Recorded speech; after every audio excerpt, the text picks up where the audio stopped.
This video will look at the circular flow of income in a little bit more detail, but we're going to start by just remembering some of the things we looked at in our last video. So in the last video we learnt what the circular flow of income is. We understood how money moves around the economy, and in particular we understood that firms pay households for the factors of production. So firms pay households wages or salaries for the labour that households provide. Firms pay dividends for any shares that we might own in a business, and firms pay interest for capital that they use, and they pay rent for the land. So all of these are the factor payments for those factors of production. Firms pay out the money and it comes back into households. So in theory, if households spend all of their incomes and firms pay out all of their income, then money would just go round and round in the economy at the same speed, and incomes would remain unchanged, and the economy would never get any smaller or any bigger. Well, clearly that's not quite true, is it? So we need to look in a bit more detail at what happens. Let's start by just illustrating this simple idea of an economy on a basic diagram. So here we have firms and we have households, and we see that when households spend money, that money goes to firms to pay for all the goods that we're consuming. And we also see that much of that money leaves firms and comes back into households in the form of factor payments, things like wages and rent and interest and profit. So that's the simple model. But now we need to look at something a little bit more complex, because of course the economy does get smaller sometimes and it does get bigger, and that's because there are always bits of money that are leaving our economy, and we call those withdrawals. Things like when we save money, we put that money in the bank and it stops therefore circulating around the economy, it just sits in the bank. Similarly, when we pay our taxes, that tax money is not in the economy anymore, it's sitting in government coffers, it's not circulating around. And when we buy imports, the money that we spend on those imports goes back to the country where those goods or services were made to pay for that purchase. But by the same token, it's not all about withdrawals. There is often new money coming into our economy, and we call those injections. So they are things like investment, for example. Businesses will invest in researching and developing new products. They might invest in computer systems to make their businesses more efficient, or they might invest in new factories to expand their capacity. And of course, government spends money on health, on education, on infrastructure projects like roads and airports.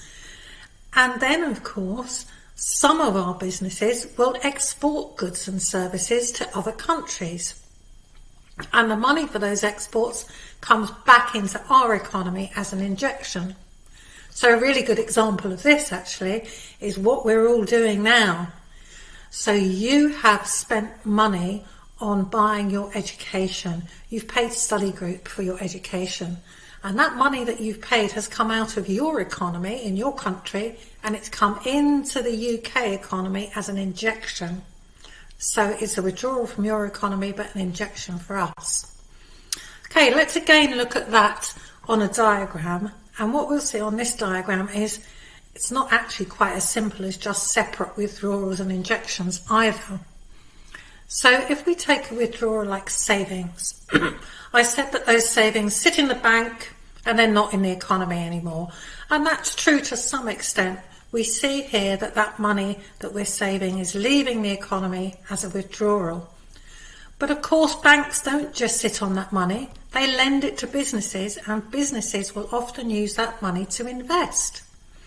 And therefore it comes back into the economy as an injection. Equally, we pay taxes, that's a withdrawal. But again, government doesn't just sit on that money, it tends to spend that money on all the things I mentioned earlier, health and education and so on. And whilst our import spending does go abroad. It leaves our country forever. It goes into other countries' economies. By the same token, we have money coming into our economy from our exports that we're selling. So that's balanced.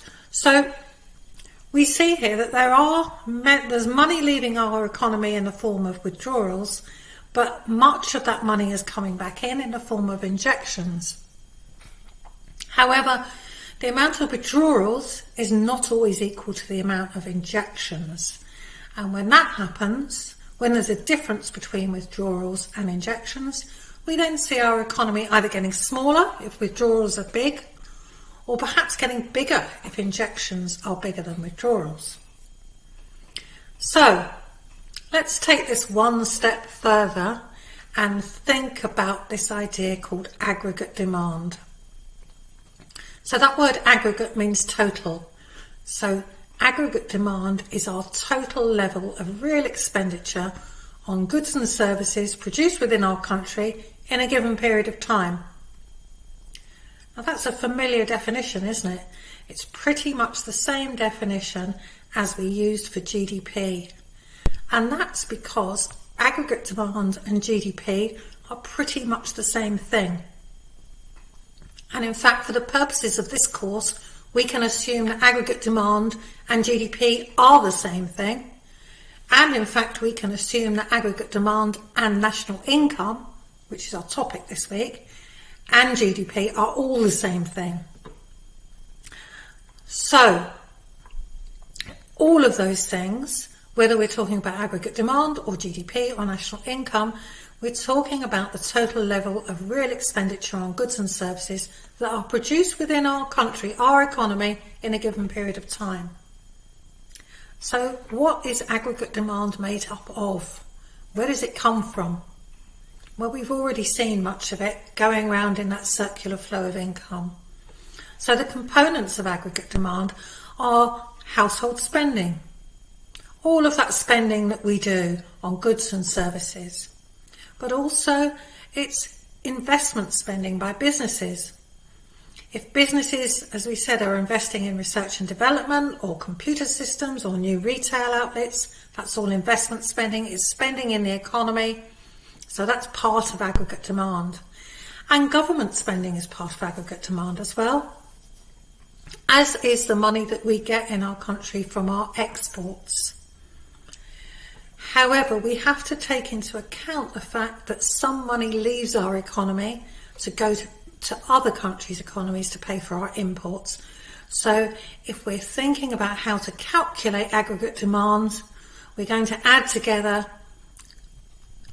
consumer spending, C, investment spending, I, government spending, G, and exports, X, minus imports, M. So this is our formula for aggregate demand, and this is a really important formula in macroeconomics. It's probably the most important thing that you need to remember and to understand in macroeconomics, because it helps us to understand the size of our economy, and it helps us to understand fluctuations in our economy, because when aggregate demand changes, that means that our economy is either getting smaller or bigger, and that might happen in a recession or a boom. But understanding aggregate demand and the components that make up aggregate demand are absolutely key to understanding macroeconomics. So we're going to pick up this topic again next week, aggregate demand, but for now there are a few questions for you to answer.